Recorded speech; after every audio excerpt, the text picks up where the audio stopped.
kabagat. Exercise na naman kami ngayon. Daily routine is exercise. Yan.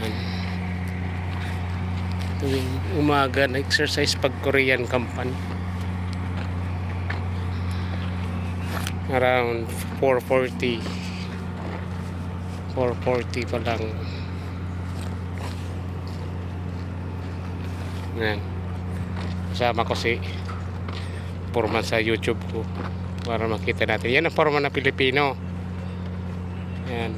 Yung sahod po niyan mga kabagat is I think 6,000 real, Philippine money 100,000. Yan. Panainom yan na sa digi. Ganito lang mga kabagat dito ang buhay dito. Yan. Konti lang kami Pilipino rito. Siguro ko mga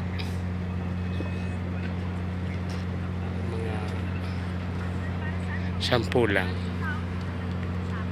Pag Korean company nag-exercise umaga.